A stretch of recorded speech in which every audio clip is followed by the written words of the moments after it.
الحمدللہ وحدہ والصلاة والسلام علی من لا نبی بعدہ اما بعد فاعوذ باللہ من الشیطان الرجیم بسم اللہ الرحمن الرحیم۔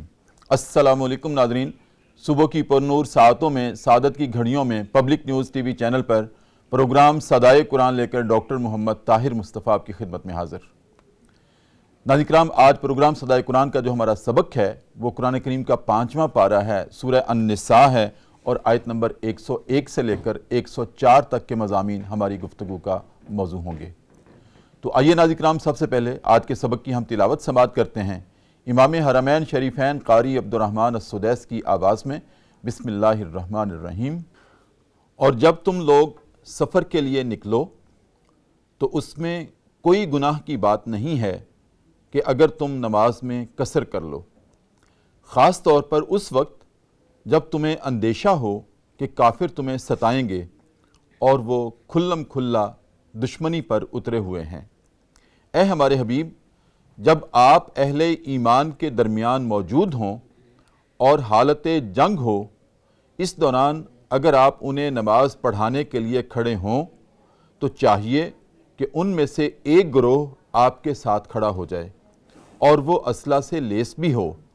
پھر جب وہ سجدہ کر لے تو وہ گروہ پیچھے چلا جائے اور دوسرا گروہ جس نے ابھی نماز نہیں پڑھی وہ آپ کے ساتھ نماز میں شریک ہو جائے، اور وہ گروہ بھی چکنا ہو کر اسلحہ سے لیس رہے، کیونکہ کفار اس طاق میں رہتے ہیں کہ آپ اپنے ہتھیاروں سے اور سامان سے ذرا سا بھی تغافل برتیں تو وہ آپ پر یک بارگی حملہ کر دیں۔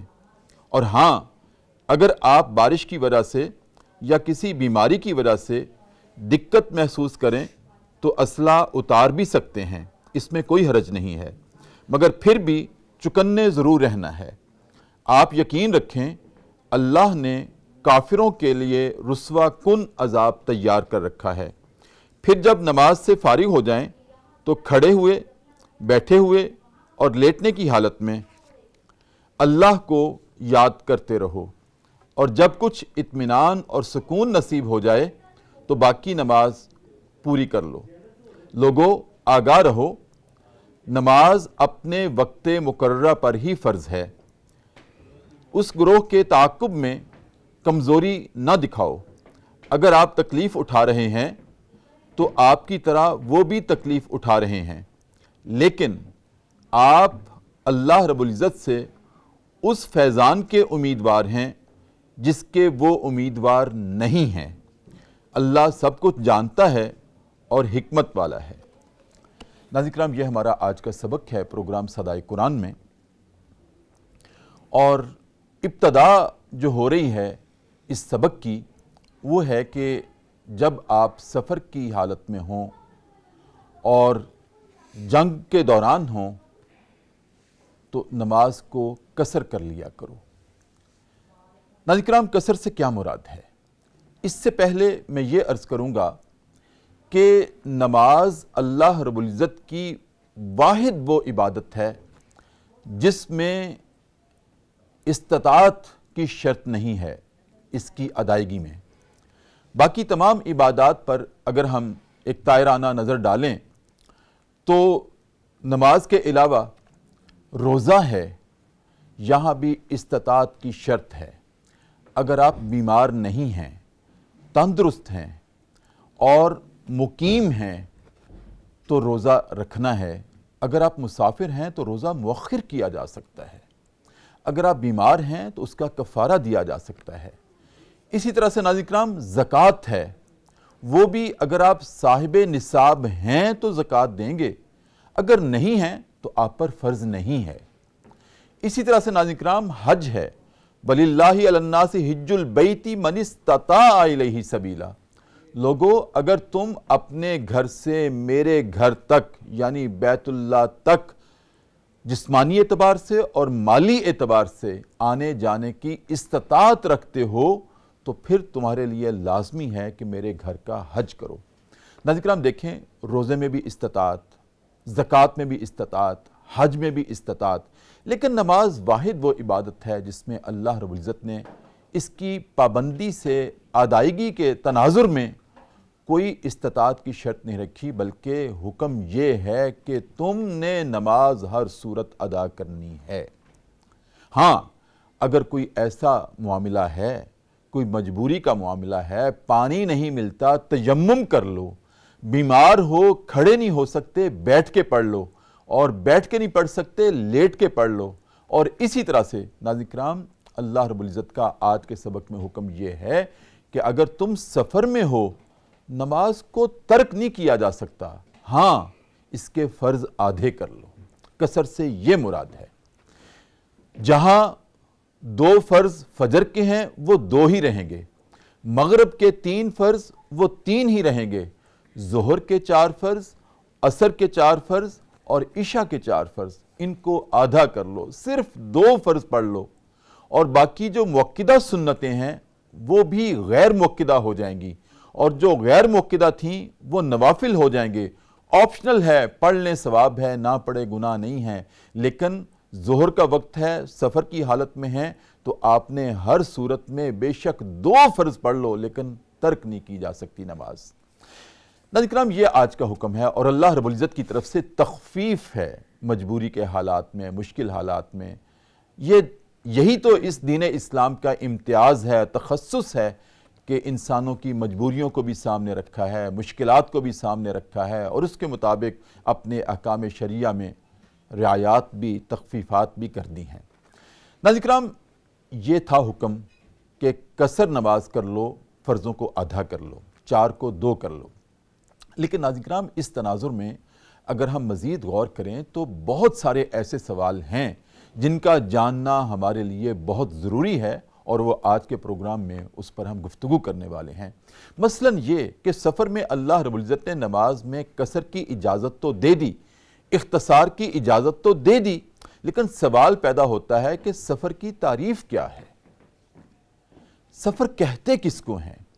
اپنے گھر سے آفس تک جانا یہ بھی تو سفر ہے، اور اپنے گھر سے، اپنے شہر سے دوسرے شہر جانا یہ بھی سفر ہے، اپنے گھر سے دوسرے ملک میں جانا یہ بھی سفر ہے، لیکن نماز کہاں قصر ہوگی، کس سفر میں قصر ہوگی، یہ سوال ہے۔ اس کے علاوہ ناظرین کرام، یہ بھی اسی تناظر میں سوال ہے کہ جب ہم سفر کے لیے نکلتے ہیں تو کیا گھر سے نکلتے ہی نماز قصر ہو جائے گی، یا کہ کچھ سفر کرنے کے بعد قصر ہوگی؟ یہ بھی آج ہم پروگرام میں گفتگو کریں گے۔ اور پھر ناظرین کرام، یہ بھی گفتگو کریں گے کہ جب ہم حج یا عمرہ کے لیے حرمین جاتے ہیں تو کیا وہاں بھی قصر ہوگی؟ یہ بھی آج گفتگو کا موضوع ہوگا۔ اور پھر ناظرین کرام، یہ بھی آج ہم گفتگو کریں گے کہ آج سفر مشکل نہیں ہے۔ ہاں، ایک وقت تھا سفر اونٹوں پہ ہوتے تھے، ریگستانوں میں ہوتے تھے، جنگلات میں ہوتے تھے، لمبے سفر ہوتے تھے، گھوڑوں اور خچروں پہ ہوتے تھے۔ آج تو گاڑیاں ہیں، ریل ہے، ہمارے اپنے پاس کاریں ہیں، گھر میں گاڑی کھڑی ہے، ہم اپنے گھر سے نکلتے ہیں، بوٹ پالش کیے ہیں، گاڑی میں بیٹھ گئے ہیں، کراچی تک چلے جاتے ہیں، اور اپنے شوز پہ مٹی بھی نہیں آتی، اور عین صاف ستھرے نفاست کے ساتھ ہم سفر کر لیتے ہیں، کوئی تھکان بھی نہیں ہوتی۔ اور پھر ایک دل میں بات آتی ہے کہ جب تھکے ہوئے نہیں ہیں، جہاز پہ سفر کیا ہے، 3 گھنٹے ایک ملک سے دوسرے ملک میں چلے گئے ہیں، ہم کون سا پیدل آئے ہیں، تو کیا پوری ہی پڑھ لیں؟ تو کیا یہ درست نہیں ہے؟ ناظرین کرام، یہ بھی آج ہم اپنے پروگرام صدائے قرآن میں ڈسکس کریں گے۔ اس کے علاوہ ناظرین کرام، آج کے سبق میں صلاۃ الخوف کے ادا کرنے کا طریقہ بھی بتایا گیا ہے، اس پہ بھی گفتگو کریں گے۔ تو ان تمام موضوعات پہ آج گفتگو کرنے کے لیے پروگرام صدائے قرآن میں میرے مہمان بہت جید عالم دین ہیں۔ ناظرین کرام، میری دائیں جانب آپ کے جانے پہچانے ماشاءاللہ انتہائی دلیل کے ساتھ، استناد کے ساتھ گفتگو کرنے والے، اور ناظرین کرام، میں نے عرض کیا تھا ان کے بارے میں کہ ماشاءاللہ خانوادہ حفظ قرآن اس سے تعلق ہے، خود بھی حافظ، اہلیہ بھی حافظ، بیٹیاں بھی حافظ، بیٹے بھی حافظ، والد بھی حافظ، والدہ بھی حافظ، ماشاءاللہ ہمشیرگان بھی حافظ اور برادران بھی حافظ۔ تو میں سمجھتا ہوں کہ یہ جیسے حفظ القرآن کا دار بنی ہاشم ہے، جہاں سے تعلق ہے۔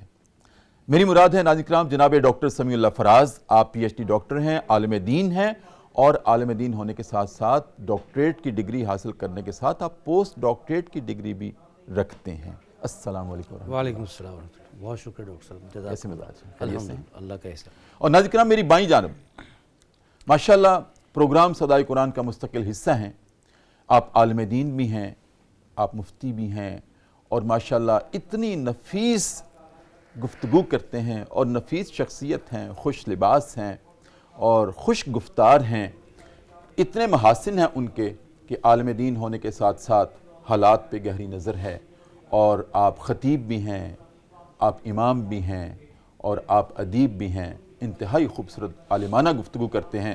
ہمارے پروگرام کا مستقل حصہ جناب علامہ مفتی محمد شہباز فردوسی، السلام علیکم۔ وعلیکم السلام ورحمۃ اللہ وبرکاتہ۔ کیسے مزاج؟ الحمدللہ۔ ٹھیک ہے ڈاکٹر صاحب، مزاج بخیر؟ الحمدللہ، اللہ کا احسان۔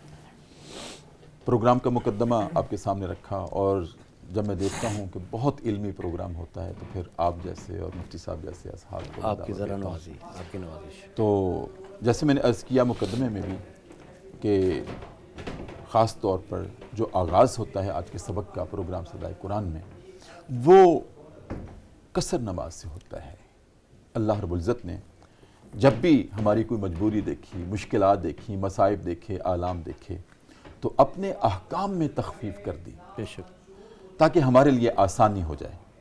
تو سفر میں مشکلات تو ہوتی ہی ہیں، لیکن جیسے میں نے آج عرض کیا کہ سفر اب تو بہت آسان ہے، لیکن اس کے باوجود اللہ رب العزت نے حکم دے دیا ہے کہ آپ نماز کو قصر کر لیں، فرضوں کو آدھا کر لیں، فجر کے اور مغرب کے 2 اور 3 ہی رہیں گے، اور سنتیں آپشنل کر دیں۔ لیکن ڈاکٹر صاحب، اس سے پہلے ہم یہ جاننا چاہیں گے، ہمارے ناظرین بھی سمجھنا چاہتے ہیں، کاغذ قلم لے کے بیٹھتے ہیں آپ کی گفتگو کو نوٹ کرنے کے لیے، کہ سفر کی تعریف کیا ہے۔ جیسے میں نے عرض کیا کہ گھر سے 3 میل دور آفس ہے، وہ بھی سفر ہے، دوسرا شہر بھی سفر ہے، دوسرا ملک بھی سفر ہے، تو نماز کہاں قصر ہوتی ہے، کس سفر میں؟ بسم اللہ الرحمن الرحیم۔ ڈاکٹر صاحب بہت شکریہ، آپ کی ذرا نوازی کا آپ یاد فرماتے ہیں، اور اسی بہانے بہت ساری چیزیں نظر سے گزرتی ہیں۔ آج کا یہ عنوان اور یہ مضامین بھی اس لحاظ سے بہت اہم ہیں۔ میں ابتدا اس بات سے کروں کہ دین اسلام اللہ تعالیٰ کی طرف سے آدم علیہ السلام سے شروع ہونے والے سلسلہ ہدایت کا حتمی ورژن ہے۔ جی بالکل۔ جب ہم حتمی ورژن کی بات کرتے ہیں تو اس کا مطلب یہ ہے کہ قیامت تک آنے والے انسانوں کے لیے اب اور کوئی شریعت نہیں ہے، یہی شریعت محمدی علیہ صاحب الصلاۃ والتسلیمات ان کے لیے کافی ہوگی۔ جی بالکل۔ جب یہ دعویٰ کیا جاتا ہے، اور یہ فقط دعویٰ نہیں ہے بلکہ حقائق پر مبنی وہ حتمی حقیقت ہے جو انسانوں نے ہر وقت میں، ہر دور میں اس کو محسوس کیا ہے کہ ہر انسان، ہر دور کا انسان اس شریعت کے ساتھ کمپیٹیبل ہے، اور کمپیٹیبلٹی تب بنتی ہے جب اس کے اندر فلیکسیبلٹی ہو۔ اللہ تعالیٰ نے، جیسے آپ نے خود یہ بات ارشاد فرمائی کہ اللہ تعالیٰ نے انسانوں کے مزاج، نفسیات کو پیش نظر رکھتے ہوئے ہمیں احکام دیے، سبحان اللہ۔ اور اسی وجہ سے الدین یسر، دین آسانی کا نام ہے۔ اور یہ بات تو ہم بخوبی جانتے ہیں کہ رب سے بڑھ کر اپنے بندوں کے ساتھ شفقت والا، رحمت والا، خیر خواہی والا تعلق رکھنے والا اور کون ہو سکتا ہے۔ واللہ رؤوف بالعباد ان اللہ بالناس لرؤوف الرحیم۔ اور پھر ایک اصول ہے جو سورہ مائدہ کے اندر ارشاد ہوا، جس کی بنیاد پر یہ جو آپ نے تخفیفات اور تقصیر فی العبادت کی طرف اشارہ کیا، وہ ہے دفع حرج، اور یہ اصول اخذ شدہ ہے قرآن مجید سے۔ اللہ تعالیٰ کا ارشاد ہے کہ ما یرید اللہ لیجعل علیکم فی الدین من حرج۔ اللہ تعالیٰ دین کے معاملے میں تمہیں کوئی تنگی نہیں آنے دیں گے، کبھی ایسا نہیں ہوگا۔ اصول ہوں گے، احکام ہوں گے، ان میں تنگی نہیں ہوگی۔ جیسے آپ نے بڑی خوبصورت مثالیں دی ہیں، نماز میں تخفیف ہے، روزے میں تخفیف ہے، مسح میں رخصت ہے، یہ ساری چیزیں۔ اور پھر جہاں تک بات ہے سفر کی تعریف کی، جو آپ نے اپنے سوال اٹھایا ہے، سفر خود رسول اللہ صلی اللہ علیہ وسلم کی ایک حدیث مبارک جو متفق علیہ ہے، امام بخاری نے اس کو نقل کیا، حدیث نمبر 1804۔ حضرت ابو ہریرہ رضی اللہ عنہ سے مروی ہے کہ رسول اللہ صلی اللہ علیہ وسلم نے ارشاد فرمایا السفر قطعۃ من العذاب، یہ جو سفر ہے یہ مشقت ہے، ایک مشقت کا پرتو ہے کہ یہ سفر یمنع احدکم طعامہ و شرابہ و نومہ، اس سفر کی وجہ سے تم اپنی ضروریات پر کمپرومائز کرتے ہو۔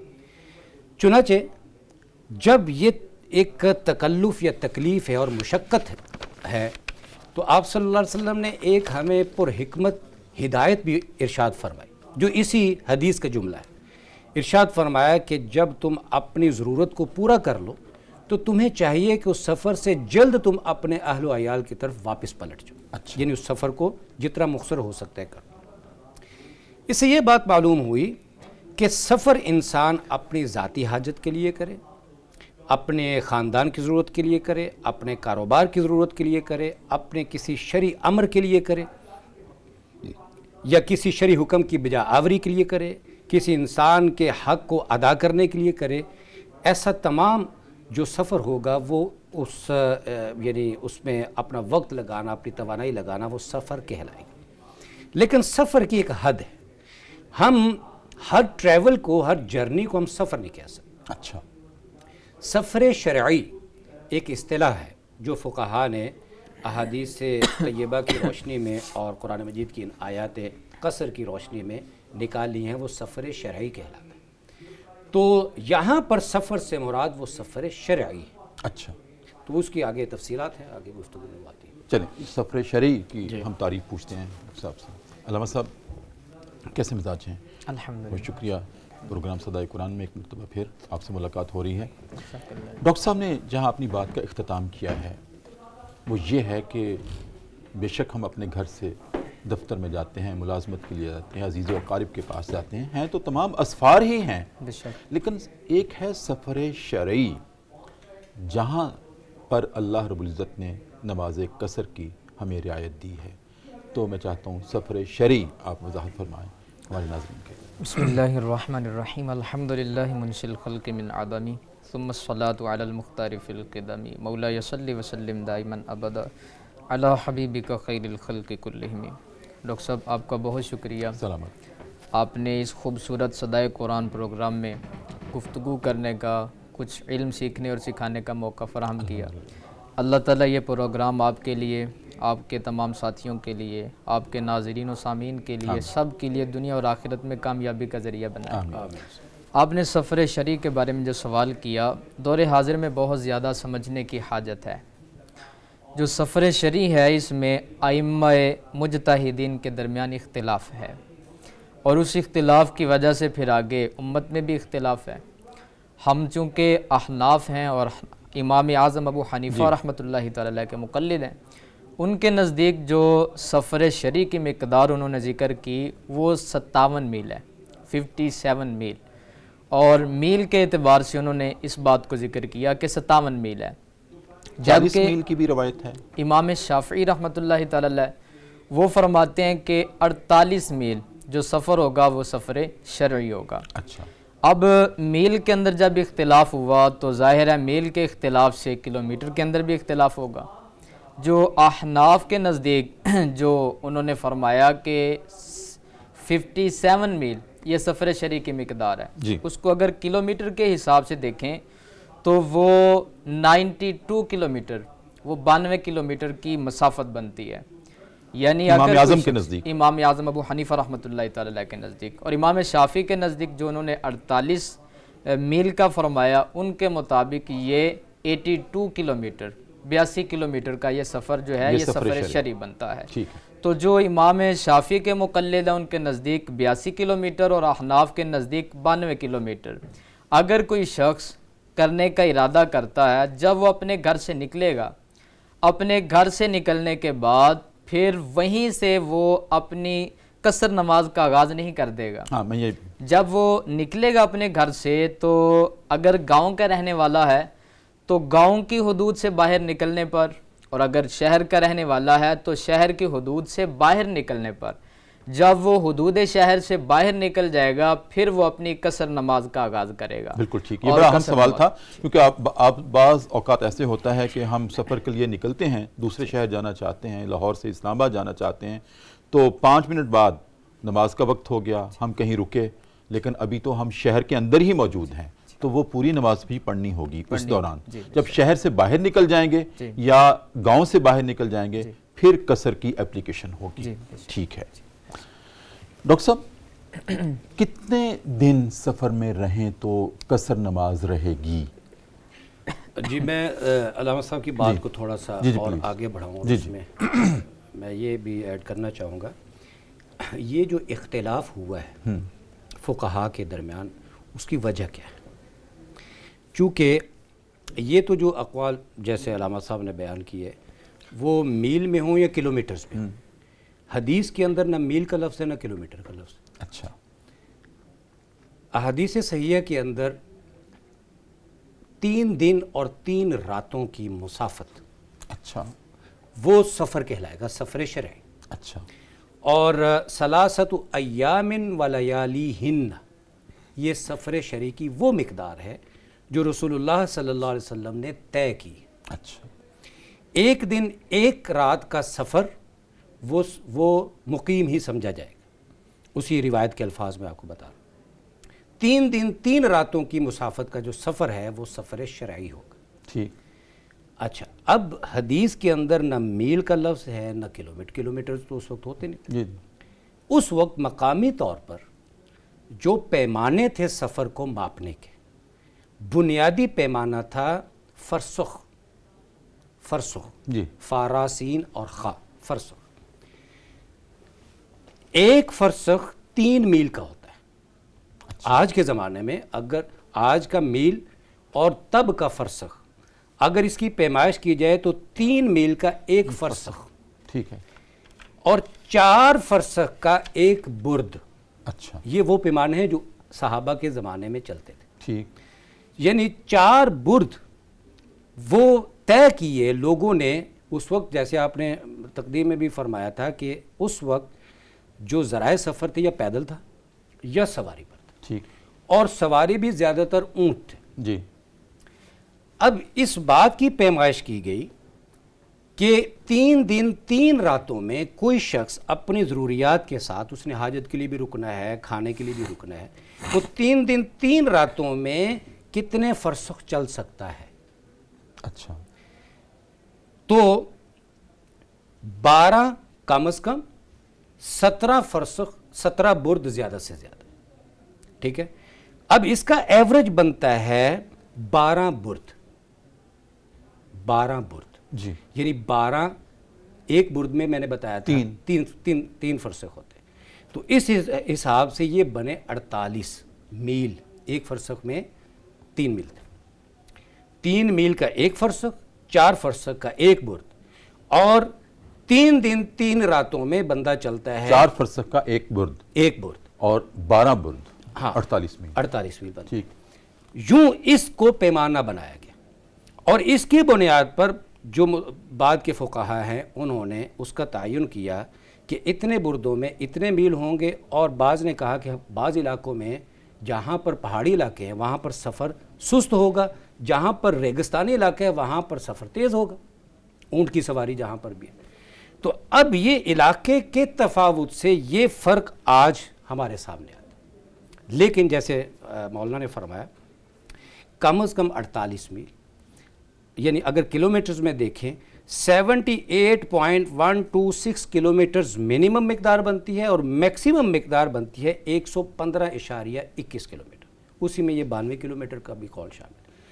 تو ان بیٹوین یعنی آپ کہہ سکتے ہیں کہ یہ شرعی مسافت ہے جب 3 دن اور 3 راتوں کا تعین ہے. پہلی بات تو یہ میں اس میں ایڈ کرنا چاہتا ہوں. دوسری بات یہ جو آپ نے حکم کی, ایک اور بات یہ کہ قصر کا آغاز کہاں سے ہوگا. جی. مسئلہ وہی ہے جیسے علامہ صاحب نے بیان کیا کہ گھر, شہر یا دیہات سے جی, دور نکل. لیکن آج صورتحال تھوڑی سی مختلف ہے. آپ کی اجازت سے ایک وقفہ لے لیں. جی پلیز. اور اس کے بعد یہیں سے انشاءاللہ. ناظرین کرام, بہت اہم گفتگو ہے کہ سفر کہ شرعی حیثیت کیا ہے، شرعی سفر کیا ہے، پھر سفر کے دوران نماز کب قصر ہوتی ہے، اس پہ بڑی اہم گفتگو ہو رہی ہے. آپ نے جانا کہیں نہیں ہے. ایک وقفہ ہے پروگرام صدائے قرآن میں، اور وقفے میں ہم جایا کرتے ہیں دربار رسالت میں اور اپنے نبی کریم صلی اللہ علیہ وسلم کی ذات اقدس پر والہانہ انداز میں درود کریم کا نذرانہ پیش کرتے ہیں اور واپس آتے ہیں.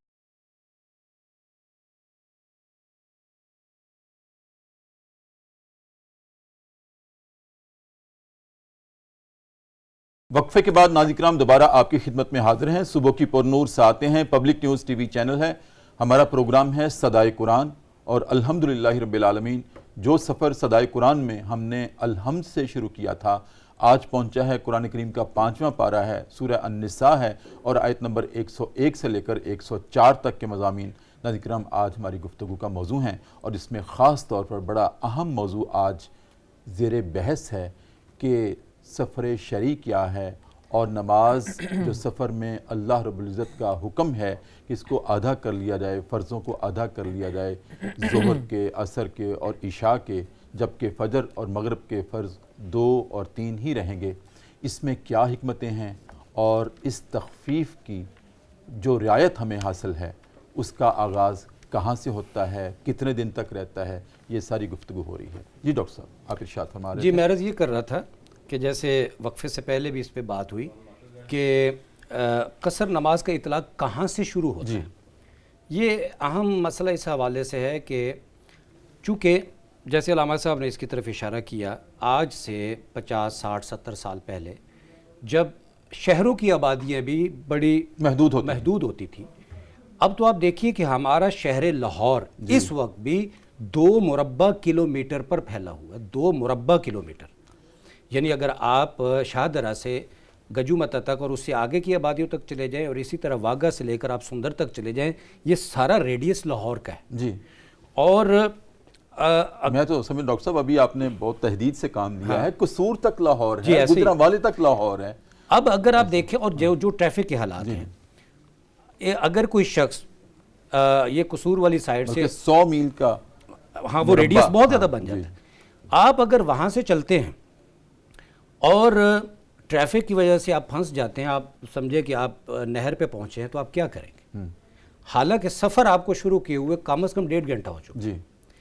اس حوالے سے کچھ ماہ پہلے مجمع فقہیہ ہندوستان، اسی طرح مجمع فقہیہ مکہ مکرمہ میں علماء، پوری دنیا کے علماء فقہا بیٹھے ہوئے تھے، اور وہاں پر بھی یہ مسئلہ زیر بحث ہے، چونکہ یہ وہ معاملات ہیں جن کے اندر یہ ساری اجتہادی آرا ہے. اس میں یہ طے ہوا کہ اب کوئی شخص جس علاقے میں رہتا ہے اس علاقے کا تعین مقامی طور پر کیسے ہوتا ہے. صحیح. میں اگر کہوں میں لاہور میں رہتا ہوں تو اگلا سوال یہ ہوتا ہے لاہور میں کہاں ہوتے ہیں، یعنی وہ علاقے کی تحدید ضروری ہے. چنانچہ اس کے اوپر ایک مجمع علیہ یہ رائے آئی تھی کہ جو آپ کی متعلقہ یو سی ہے، جو آپ کی یونین کونسل کا ریڈیس ہے، وہ آپ کا علاقہ ہے.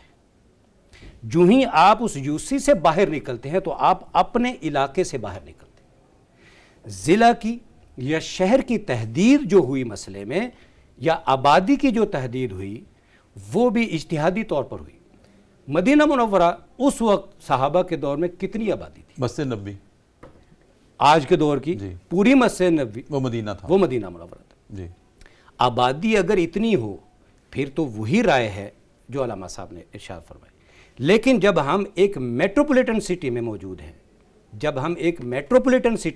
ہیں، وہ راولپنڈی ہے، لاہور ہے، کراچی جیسے شہر ہیں، تو وہاں پر جو تحدید ہوگی وہ آپ کی متعلقہ یونین کونسل سے ہوگی. جب آپ یونین کونسل سے باہر نکلے ہیں، اب آپ کا سفر شروع ہو گیا. اس کے بعد آپ جہاں پر بھی رکتے بات ہیں، بنیادی طور پر جو مولانا نے ارشاد فرمائی تھی وہی ہے مقامی آبادی. لیکن آبادی کا جو تعین ہے وہ پھر آپ نے بڑا خوبصورت اس کا آج کے دور کے لحاظ سے ہوگا. جی بالکل ٹھیک ہے. مفتی صاحب آپ کی ہی بات کی ماشاءاللہ اس کو وضاحت کر دی. کتنے دن تک سفر کی نماز پڑھیں گے ہم؟ ایک جگہ سے دوسری جگہ اگر گئے ہیں تو کتنے دن تک سفر رہے گا؟ کیا بے شک مہینہ میں کسی دوسری جگہ رہوں اپنے علاقے سے نکل کر دوسری جگہ، یا وہ 48 میل، تو کتنے دن تک سفر کی نماز پڑھنی ہے؟ بسم اللہ الرحمن الرحیم. بہت اچھا سوال کیا ڈاکٹر صاحب آپ نے. اس میں بھی اختلاف ہے ائمہ اربعہ کے درمیان کہ اگر کوئی شخص سفر کے ارادے سے اپنی آبادی سے نکل گیا تو جب وہ اپنے شہر سے اپنے دیہات سے نکلا تو وہ قصر نماز کی ادائیگی شروع کر دے گا. صحیح. لیکن یہ کہاں تک ہے, وہ جو مدت اقامت ہے وہ کیا ہے, مدت سفر ہے وہ کیا ہے, اس کے بارے میں احناف کا جو قول ہے وہ یہی ہے کہ 15 دن اور 15 راتیں. اگر ایک شخص کہیں پہ رہنے کا ارادہ کر لیتا ہے, نیت کر لیتا ہے کہ میں فلاں جگہ پہ جا رہا ہوں, اور وہ سفر بھی سفر شرعی ہے جس پر پہلے بحث ہو چکی, اور اس سفر پر وہ اس مسافت کو طے کرتا وہاں پہ پہنچ جاتا ہے, 15 دن اور 15 راتیں یا اس سے زیادہ اگر وہاں پہ وہ رہنے کا ارادہ کرتا ہے تو ایسی صورت کے اندر وہ وہاں کا مقیم ہو چکا اور وہ وہاں پہ پوری نماز ہی ادا کرے گا. پہلے دن سے پہلے دن سے اگر ارادہ ہے میں نے دوسری جگہ 1 مہینہ رہنا ہے جی, تو پھر پہلے دن سے ہی مجھے پوری نماز پڑھنی ہے. ہاں جی, پہلے قصر دن نہیں سے ہے. جی, قصر یہ نہیں کہ نہیں. پہلے 15 دن میں قصر پڑھ لوں اور اگلے 15 دن میں پوری پڑھ لوں, ایسا نہیں ہے. ایسا نہیں ہے. وہ سفر کے دوران اپنی قصر کی نماز کی ادائیگی کرے گا, لیکن جب اپنے وطن پہنچ جائے گا جو وطن اقامت ہے یا وطن اصلی ہے تو پھر وہاں پہ وہ اپنی پوری نماز ہی ادا کرے گا. صحیح. جی جی ارشاد فرمائیں. یہ 15 دن کی مسافت امام صاحب کے نزدیک ہے, جبکہ امام مالک اور امام شافعی رحمۃ اللہ تعالی کے نزدیک وہ فرماتے ہیں 4 دن کے قیام کا اگر ارادہ ہے تو پھر وہ وہاں کا مقیم ہے وہ پوری نماز ہی ادا کرے گا, اور اگر 4 دن سے کم رہنے کا ارادہ ہے تو پھر وہ مسافر ہے وہاں پہ قصر ادا کرے گا. اور امام احمد بن حنبل رحمۃ اللہ تعالی ان کا جو قول ہے وہ فرماتے ہیں کہ 22 نمازیں ادا کرنے کا اگر اس کا ارادہ ہے وہاں پہ وہ نمازوں کا اعتبار کرتے ہیں.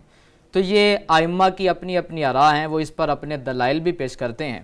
تو احناف کے نزدیک 15 دن رہنے کا, لیکن اس میں ایک اور خوبصورت بات سمجھنے کے قابل ہے, وہ یہ ہے اگر وہ وہاں پہ رہتا ہے لیکن وہ مسافر متردد ہے, وہاں پہ وہ بے یقینی ہے, بے یقینی ہے, وہاں پہ وہ پہنچا ہے لیکن وہ ایک ایسے کام کے سلسلے میں گیا جس پر اس نے نیت نہیں کی 15 دن رہنے کی, وہ وہاں پہ اس نیت کے ساتھ گیا, مثلا کسی مریض کی عیادت کے لیے گیا, وہاں پہ وہ آج انتظار کرتا ہے کہ آج دیکھ لیتے ہیں یہ سیریس حالت میں ہو سکتا ہے اللہ تعالیٰ کو پیارا ہو جائے, وہ 1 دن انتظار کرتا ہے, دوسرے دن, تیسرے دن, اسی حالت میں اگرچہ مہینہ 2 مہینے سالوں تک بھی گزر جائیں تو پھر بھی وہاں پہ وہ اپنی نماز قصر ہی پڑھے گا.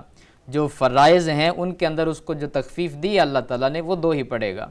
اور اگر وہاں پہ وہ ارادہ کر لیتا ہے اور ارادہ کرنے کے بعد جب وہاں پہ اگر ارادہ 15 دن کا ہے یا اس سے زیادہ کا ہے لیکن نیت یہی تھی تو وہ جتنے دن رہے گا وہ پوری نماز ہی ادا کرتا رہے گا, اگرچہ اس کا ارادہ درمیان میں بن گیا 10-12 دن گزرنے کے بعد کہ اب میں نے واپس اپنے علاقے کی طرف جانا ہے اور وہ 15 دن سے پہلے اپنے گھر کی طرف چلا آتا ہے, تو پھر ان ایام کے اندر جب تک وہ وہاں پہ رہے گا چونکہ نیت جیسی تھی اسی کے مطابق وہ اپنا عمل کرے گا. اس پر بہت سارے دلائل بھی ہیں. حضرت عبداللہ ابن عمر رضی اللہ تعالی عنہما ان کی روایت وہ ہمارے سامنے موجود ہے, وہ فرماتے ہیں انہوں نے وہ اسی چیز کو بیان فرمایا کہ پیارے آقا صلی اللہ تعالی علیہ وآلہ وسلم کے ساتھ ہم کئی دن تک سفر میں رہتے اور واپس آنے کا غزوات کا سلسلہ تھا, تو فرماتے ہیں کہ ہم مہینوں تک حضور کے ساتھ رہتے اور ان ایام کے دوران ہم وہاں پہ قصر نماز ہی ادا کیا کرتے تھے. اس لیے جو مسافر متردد ہے وہ اپنی نیت پر عمل کرے گا. اگر اس کی نیت یہ ہے کہ میں نے یہاں پہ آج 1-2 دن 3 دن 4 دن میرا کام ہوتا ہے پھر میں واپس اپنے وطن کی طرف چلا جاؤں گا, تو وہ اگرچہ سالہ سال بھی گزر جائیں پھر بھی وہ وہاں پہ نماز جو پڑھے گا وہ نماز قصر ہی ادا کرے گا. اسی پر ہمارے ائمہ نے بہت سارے دلائل بھی اپنے اپنے پیش فرمائے ہیں. جی ٹھیک ہے, آپ کی اجازت سے ایک اور وقفہ ہے ڈاکٹر صاحب, آپ کی اجازت سے. جی ناظرین کرام, وقفہ ہے ایک مرتبہ پھر پروگرام صدائے قرآن میں, اور ایک مرتبہ پھر ہم چلتے ہیں دربار رسالت میں اور اپنے نبی کریم صلی اللہ علیہ وسلم کی ذات اقدس پر والہانہ انداز میں درود کریم کا نذرانہ پیش کرتے ہیں اور واپس آتے ہیں.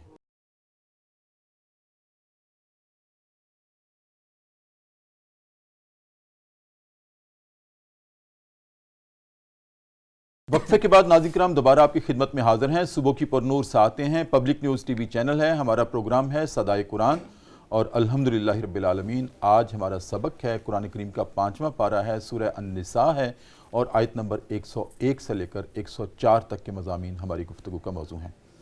جناب ڈاکٹر سمیع اللہ فراز، 2 سوال ہیں، میں چاہتا ہوں آپ سے استفادہ کیا جائے کہ ایک تو یہ ہے سفر نماز کے تناظر میں ہی کہ ایک شخص یا ایک طالب علم گھر سے دور اپنی کسی جامعہ میں کسی یونیورسٹی میں پڑھنے کے لیے آتا ہے، 1 ہفتہ ہاسٹل میں رہتا ہے اور پھر ویکنڈ پہ گھر چلا جاتا ہے۔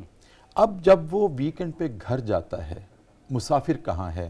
ہاسٹل میں یہ اس کا معمول ہے کہ ہر ویکنڈ پہ گھر جانا پھر آ جانا اور دوسرے شہر سے، تو کیا وہ ہاسٹل میں اسی طرح ملازم پیشہ افراد بھی کہ ہفتے کے بعد ویکنڈ پہ گھر چلے جاتے ہیں اور پھر واپس اپنی آفس کی پلیس پہ آ جاتے ہیں اور دوسرے شہر میں، تو کیا وہ ہفتہ جہاں رہیں گے، جہاں اقامت کریں گے یا ہاسٹل میں یا کسی جگہ پہ، وہ نماز قصر پڑھیں گے یا پوری پڑھیں گے؟ یہ بہت اہم سوال اس لیے ہے کہ آج کل ہزاروں لاکھوں کی تعداد میں بچے جو ہیں وہ ہاسٹل میں ریزائڈ ہوتے ہیں۔ جیسے بھی پہلے گفتگو میں بات بھی آئی تھی کہ انسان کا جو قیام ہے وہ 2 طرح کا ہوتا ہے، یا جس کو ہم وطن کہہ سکتے ہیں، اس کا وہ 2 طرح کے۔ ایک وہ وطن ہے جہاں جو اس کا آبائی وطن کہلاتا ہے، جہاں پر وہ پیدا ہوا ہے، جہاں اس کا گھر ہے، وہ وطن اصلی کہلاتا ہے۔ دوسرا وہ جہاں پر اس کا رزق، اس کا پیشہ، اس کی ملازمت، اس کی تعلیم متعلق ہے، اور وہاں پر وہ اکثر وقت وہاں پہ گزارتا ہے، بے شک وہ ہفتہ گزارتا ہے، 1 دن کے لیے جائے گا پھر واپس آئے گا، تو وہ اس کا وطن اقامت ہے، جہاں پر وہ مقیم رہتا ہے۔ وطن اصلی پیچھے گاؤں ہے کوئی، اور جہاں پر وہ مقیم رہتا ہے، ہاسٹل میں رہتا ہے، یونیورسٹی میں پڑھتا ہے، وہ اس کا وطن اقامت ہے۔ وہ یہاں پر اپنے وطن اقامت میں بھی پوری نماز پڑھے گا، اچھا، بے شک وہ ہفتے کے بعد گھر جاتا ہے، اور اپنے گھر جب جائے گا وہاں بھی پوری وہاں پر بھی پوری نماز پڑھے گا، ادھر بھی پوری پڑھے گا۔ لیکن راستے کا جو سفر ہے، اگر وہ شرعی سفر بنتا ہے تو راستے میں سفر ایک ہوتا ہے سفر جاری اور ایک ہوتا ہے سفر نزول، یعنی ہاسٹل سے اپنے گاؤں جانا، گاؤں سے ہاسٹل آنا، یہ سفر جاری۔ اس دوران یہ اگر شرعی سفر ہے تو قصر کرے گا، ورنہ اپنے ہاسٹل میں پہنچنے کے بعد جب اپنے وطن اقامت میں آ گیا، اس کی حدود میں آ گیا، تو وہاں پر وہ پوری نماز پڑھے گا، بے شک وہ ملازم ہے، بے شک وہ وہاں پر اس کی پوسٹنگ ہے، اگر وہ وہیں پر پوسٹڈ ہے اور وہیں پر اس کی ملازمت ہے تو وہاں پر وہ پوری نماز ادا کرے۔ اچھا، ایک اور چھوٹی سی بات اسی تناظر میں کہ جیسے میں نے اپنے مقدمے میں بھی عرض کیا تھا کہ ایک دور تھا، زمانہ تھا، اونٹوں پہ سفر ہوتا تھا، پیدل سفر ہوتا تھا، تھکاوٹ ہوتی تھی، وہ سفر کے جتنی بھی آثار ہوتے تھے تھکاوٹ کے، مصائب و آلام کے جو راستے میں، وہ نمایاں ہوتے تھے اور کئی دن تک ان کے اثرات بھی رہتے تھے۔ آج کل تو سفر بہت آسان ہے، اپنی گاڑی ہے، 3 گھنٹے میں ہم لاہور سے اسلام آباد 3.5 گھنٹے میں پہنچ جاتے ہیں، ملتان پہنچ جاتے ہیں، پھر دوسرے ملک میں جانا ہو 3 گھنٹے میں ہم جہاز کے سفر سے پہنچ جاتے ہیں، کپڑے میلے۔ بلکہ میں یہ عرض کروں کہ گھر میں بیٹھے جب تھکتے ہیں تو ہم سفر پہ نکل جاتے ہیں۔ تو ان حالات میں پریفریبل کیا ہے، ترجیح کیا ہے؟ ایک دل میں بات تو آتی ہے کہ میں کون سا تھکا ہوا ہوں، پوری ہی پڑھ لیتا ہوں، جہاز میں سفر کیا۔ آپ کے سوال کا بڑا زبردست جواب ہے، روایت موجود ہے، سنن ابی داؤد کی روایت نمبر 1199، حضرت یعلا بن امیہ رضی اللہ تعالیٰ عنہ وہ کہتے ہیں میں نے حضرت عمر فاروق رضی اللہ عنہ سے یہی سوال پوچھا، اچھا، کہ آپ صلی اللہ علیہ وسلم کے زمانے میں سواریاں بہت کم تھیں، پیدل سفر زیادہ تھا، مشقت تھی، قصر کرتے تھے، تو آج تو اللہ تعالیٰ نے ہمیں بہت ساری سہولتیں دے دی ہیں، سواریاں ہو گئیں، اب اونٹوں کی بجائے گھوڑے ہمارے پاس آ گئے ہیں، سفر تیز ہو گئے ہیں، تو کیا آج بھی قصر کریں گے؟ تعجب نہیں ہوتا؟ تو حضرت عمر فاروق رضی اللہ عنہ نے فرمایا کہ مجھے بھی یہی سوال درپیش تھا، اچھا، میں نے جناب رسول اللہ صلی اللہ علیہ وسلم سے یہ سوال پوچھا کہ اللہ کے رسول سواری اچھی ہو، قیام اچھا ہو، راستہ اچھا ہو، کیا پھر بھی میں قصر کروں گا؟ تو سرکار دو عالم صلی اللہ علیہ وسلم نے ارشاد فرمایا کہ عمر، یہ قصر تیرے رب کی طرف سے تحفہ ہے، سبحان اللہ، اور وہ اتنا غنی ہے وہ تحفہ دے کر واپس نہیں لیتا۔ اس نے اگر یہ تحفہ تمہیں دیا ہے تو اس تحفے کی قدر کرو. سبحان اللہ. اسی دلیل کی بنیاد پر امام اعظم ابو حنیفہ رحمہ اللہ کے نزدیک سفر میں قصر کرنا واجب ہے. نہ وہ تحفہ دے کر واپس لیتا ہے اور نہ کوئی ذی شعور تحفہ ٹھکراتا ہے. تو یہ اللہ کی دی ہوئی وہ رخصت سبحان اللہ. تحفے کی صورت میں ہے. اس کی قدر کرتے ہوئے بے شک جتنا مرضی لیگزوریس آپ کا جرنی اور ٹریول ہو چکا ہے, آپ لیموزین پر ہی کیوں نہیں آپ سفر کر رہے ہیں, لیکن میرے نبی نے ایسا کیا ہے, میرے نبی کے صحابہ نے ایسا کیا ہے. فتح مکہ کے بعد نہ خوف تھا نہ تھکاوٹ تھی. جب حجۃ الوداع کے موقع پر تشریف لے گئے جناب رسول اللہ صلی اللہ علیہ وسلم تو آپ نے قصر نماز ادا فرمائی. تو اس کا مطلب یہ ہے کہ میں بھی اپنے نبی کی سنت پر عمل کروں گا. میرے لیے ذاتی ترجیح عدم ترجیح بہت پیچھے ختم ہو گئی کہ جب اللہ کا تحفہ ہے اور نبی کی سنت ہے تو میں اسی پر عمل کروں گا. ایک بات میں یہاں پر ایک اضافہ کر دوں اپنے ناظرین کے رہنمائی کے لیے بھی, کہ البتہ سفر میں مثال کے طور پر ہم اسلام آباد کے سفر کرتے ہیں, راستے میں M2 پر کسی جگہ پر ہم رکتے ہیں, وہاں پر مسجد میں اگر ظہر کی نماز یا عصر کی نماز ہے تو اگر ہم جماعت نماز میں شریک ہوتے ہیں, ہم مسافر ہیں لیکن وہاں پر اس امام کے پیچھے ہم 4 ہی پڑھیں گے. امام مقیم ہے, ہم مسافر ہیں تو 4 ہی پڑھیں گے. اگر امام مسافر ہے اور اقتداء میں ہم مقیم ہیں تو ہم پوری پڑھیں گے, تو ہم پوری پڑھیں گے. ایسے ہی.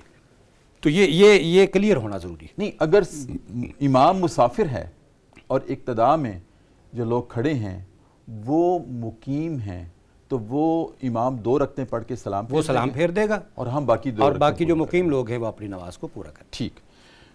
مصطفی آپ کی طرف حاضر ہوں اور 2 سوال اور اسی پہ پروگرام کا اختتام کریں گے. ایک تو یہ ہے کہ سفر کے تناظر میں ہی, اور دوسرا صلاۃ الخوف, وہ کیا ہے, اس کا طریقہ کیا ہے. اچھا, اس سے پہلے ایک چھوٹی سی بات اسی نماز قصر کے بارے میں پوچھنا چاہتا ہوں کہ جب ہم حج اور عمرہ کے لیے جاتے ہیں تو ہماری خواہش تو یہ ہوتی ہے کہ ایک جگہ پہ بیت اللہ میں سجدہ کریں, ایک جگہ پہ زمین کو گواہ بنائیں, ریاض الجنہ کو گواہ بنائیں, حرم کی ایک جو جگہ ہے ہم اس کو گواہ بنائیں, الہ العالمین ہم نے یہاں بھی سجدہ کیا ہے اور وہ زمین گواہی دے. تو کیا وہاں جا کر بھی ہم حج اور عمرہ کے موقع پر نماز قصر کریں گے یا پوری پڑھیں گے؟ ڈاکٹر صاحب بہت اچھا سوال ہے, یہ بھی سمجھنے کے قابل. اللہ تعالیٰ آپ کو بھی جلد حج بیت اللہ کی سعادت نصیب فرمائے. حج کرنے کے لیے جب حجاج کرام جاتے ہیں تو وہاں پہ یہ بنیادی بات پہلے مقدمے میں ذکر ہو چکی ہے. اگر کسی جگہ پہ 15 دن یا اس سے زیادہ رہنے کا ارادہ ہے تو پوری پڑے گا, اگر کم رہنے کا ارادہ ہے تو وہاں پہ وہ قصر نماز ادا کرے گا. اب جب حجاج کرام جاتے ہیں یہاں سے تو مدینہ طیبہ کے اندر حج بیت اللہ کی ادائیگی کے بعد انہیں زیادہ سے زیادہ 9 دن رکھا جاتا ہے, کم از کم 3 دن 4 دن یا 6 دن رکھا جاتا ہے, لیکن زیادہ سے زیادہ 9 دن رکھا جاتا ہے. جب وہ 9 دن وہاں پہ رہتا ہے تو چونکہ وہاں پہ وہ مقیم نہیں ہے, وہ وہاں پہ جو نماز ادا کرے گا وہ نماز قصر ہی ہوگی.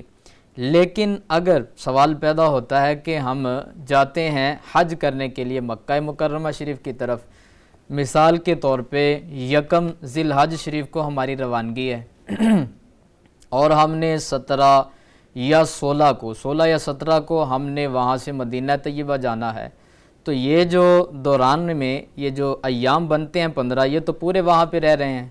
تو پھر سوال بنتا ہے کہ وہاں پہ ہمیں نماز پوری ادا کرنی چاہیے, پوری نماز پڑھنی چاہیے.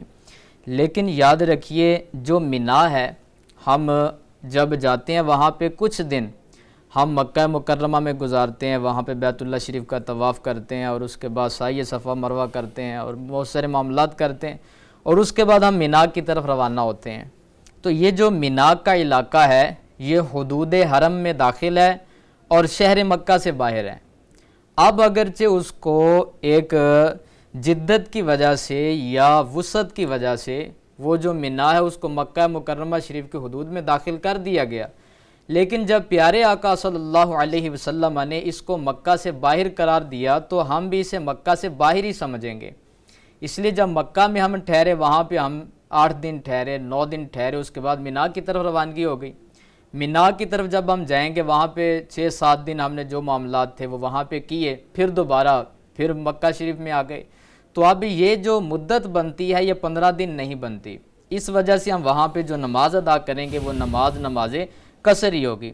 اس پر دلیل یہ ہے کہ حضرت عبداللہ ابن عمر رضی اللہ تعالیٰ عنہ انہیں کی روایت ہے، وہ فرماتے ہیں کہ پیارے آقا صلی اللہ علیہ وآلہ وسلم نے مینا میں ظہر کی نماز ادا کی اور وہاں پہ سرکار نے 2 رکعت ہی ادا فرمائی، اس لیے وہاں پہ جب ہم نماز ادا کرتے ہیں تو نماز جو پڑھی جائے گی وہ نماز قصر ہی ہوگی۔ ہاں یہ بات سمجھنے کے قابل ہے، اگر مینا جانے سے پہلے یا مینا جانے کے بعد مکہ مکرمہ میں 15 دن ٹھہرنے کا موقع مل گیا تو پھر اس مدت کے ایام میں وہ وہاں کا مقیم بن جائے گا، پھر وہ جو نماز پڑھے گا وہ نماز قصر ہی ہوگی، وہ نماز پوری ہی پڑھے گا، وہ نماز قصر ادا نہیں کرے گا۔ اچھا مفتی صاحب، یہ تو ہے حج کے احکام میں، اگر عمرہ کے لیے یہاں سے پاکستان سے ہم 21 دن کے لیے عام طور پر آج کل لوگ بہت جا رہے ہیں، تو 21 دن عمرہ کے لیے جب جائیں گے تو مثال کے طور پر ہم پہلے 7-8 دن رہتے ہیں مکہ میں،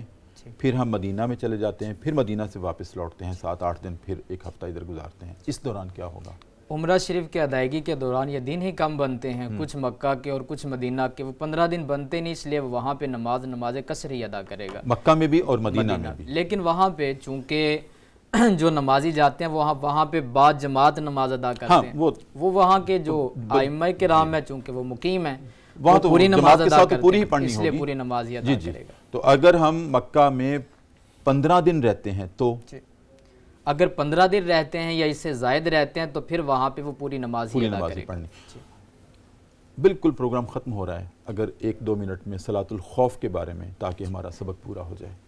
صلاۃ الخوف کی یہ جو آیت مقدسہ آپ نے تلاوت فرمائی، اس کا شان نزول یہ ہے، ترمذی اور نسائی شریف کی روایت ہے، حضرت ابو ہریرہ رضی اللہ تعالیٰ عنہ آپ ارشاد فرماتے ہیں کہ پیارے آقا اسفان اور حجبان کے درمیان اترے اور سرکار نے وہاں پہ ظہر کی نماز ادا فرمائی، تو مشرکین نے کہا دیکھو یہ اپنی اللہ تعالیٰ کی عبادت کر رہے تھے، یہ تمہارے پاس موقع تھا، اگر ان پر حملہ کر دیتے تو یہ نماز کے دوران ہی ختم ہو جاتے، تو انہوں نے یہ ایک پلان بنایا، کہا کہ جب یہ اگلی نماز ادا کریں گے، اور کہا یہ جو اب آنے والی نماز ہے نا یہ انہیں بڑی پسند ہے، کہا کہ باپ کو بیٹے سے اور بیٹے کو باپ سے زیادہ پسند ہے یہ نماز عصر، اس لیے جب یہ ادا کریں گے تو دوران نماز ان پہ حملہ کر دیا جائے گا۔ اتنی ہی دیر میں عصر سے پہلے پیارے آقا صلی اللہ تعالیٰ علیہ وآلہ وسلم کے پاس جبریل امین حاضر ہوئے اور کہا یا رسول اللہ اب آپ صلاۃ الخوف ادا کریں، اور اس کا طریقہ میں آسان لفظوں میں ذکر کر دیتا ہوں مختصراً، کہ پیارے آقا صلی اللہ علیہ وسلم سے کہا گیا کہ آپ اپنے صحابہ کی 2 جماعتیں بنائیں، 2 گروہ بنائیں، اور آپ ان کو نماز ادا کریں، 1 رکعتیں آپ کے پیچھے وہ ادا کر لیں، اور اس دوران وہ اسلحہ اور ہتھیار نہیں رکھیں گے، اسلحہ سے لیس ہو کے وہ آپ کے پیچھے نماز ادا کریں گے، پھر وہ چلے جائیں گے ڈیوٹی پر، اور وہ مشرکین پھر اگلا گروہ آ جائے گا، وہ 2 نمازیں ادا کرے گا، اور جو پہلے گیا تھا یہ جو بعد میں آنے والے ہیں یہ حضور چونکہ ان کی 4 رکعتیں ہو گئیں اور پیارے آقا سلام پھیر دیں گے، یہ وہیں پہ کھڑے ہو کے اپنی 2 رکعتیں مکمل کریں گے، اور پھر یہ چلے جائیں گے، اور جو پہلے تھے وہ وہاں پہ آ کے اور وہ اپنی نماز کو مکمل کریں گے۔ جی بالکل ٹھیک۔